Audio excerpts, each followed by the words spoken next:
네, 앞서 전해드린 대로 더불어민주당 초선 의원 6명이 오늘 중국을 방문했습니다.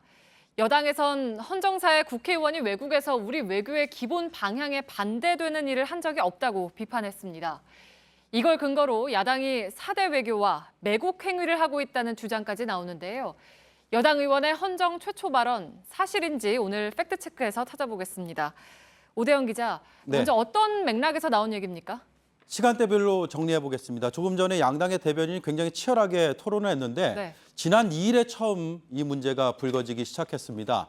더불어민주당 의원 6명이 방중할 계획이 알려지기 시작한 건데요. 새누리당은 5일부터 반대 입장을 나타냈습니다. 그리고 지난 주말을 거치면서 논란이 뜨거워졌는데요. 새누리당과 여권에서 더민주에 대한 비판의 수위가 높았습니다. 새누리당 소속의 김영우 국회 국방위원장이 언론 인터뷰를 했는데 이런 내용을 얘기했습니다. 헌정사에서 의원들이 외국을 직접 방문하면서 우리 외교의 기본 방향에 반대되는 일을 한 적은 한 번도 없다. 그러면서 출국 금지 얘기까지 했거든요. 그래서 이 발언 뒤에 청와대 어떤 얘기를 했냐면 7일에 김성우 홍보수석이 이웃 국가의 눈치를 보는 것이라고 야당 의원들을 비판을 했고요. 박근혜 대통령이 오늘 수석비서관 회의를 주재해서 일부 의원들이 중국 입장에 동조를 하고 있다라고 했습니다. 이 과정을 거치면서 야당이 4대 외교나 조공 외교를 하고 있다는 비난으로 점점 확대가 됐습니다. 청와대와 대통령의 발언이 맞는지는 야당 의원들이 이제 중국에 가서 어떤 활동을 하는지 지켜본 뒤에 확인을 해봐야겠죠. 먼저 오늘은 김 위원장 발언만 좀 집중해 볼 텐데요. 헌정사에 한 번도 없었다. 정말 그렇습니까? 김영우 위원장의 발언 중에서 저희가 키 포인트를 이렇게 뽑아봤습니다.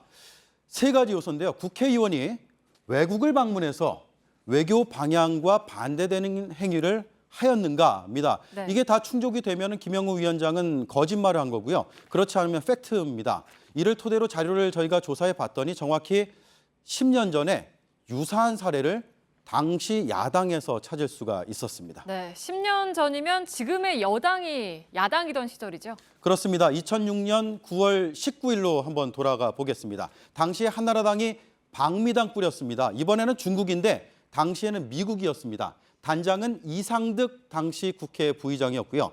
정영근 의원과 전효옥, 박진, 황진하, 정문원 의원 등으로 구성이 됐습니다. 공교롭게 당시에 6명이었습니다. 이번과 숫자가 똑같습니다. 미국에 왜 갔느냐?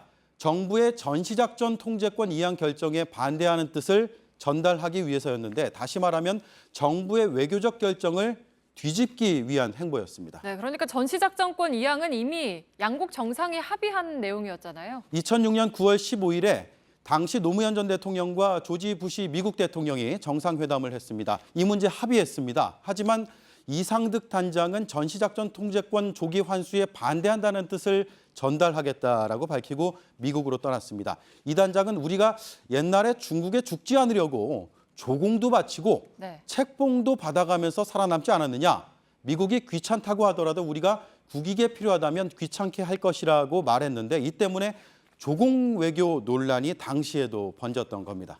그러니까 당시에는 본인들이 직접 조공이라는 표현을 쓴 거군요. 그렇습니다. 한나라당에서 조공 외교 논란 자초한 건데요.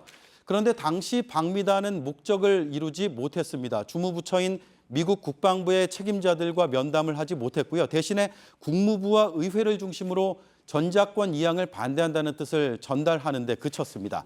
당시 열린우리당에서 나온 논평 한번 보시겠습니다.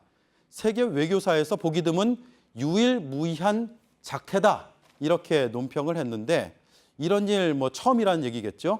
결과적으로는 이번에 비슷한 일이 있었던 겁니다. 그리고 아이러니하게도 오늘 새누리당이 이렇게 얘기했습니다. 세계 어느 나라에서도 지극히 찾아보기 힘들다.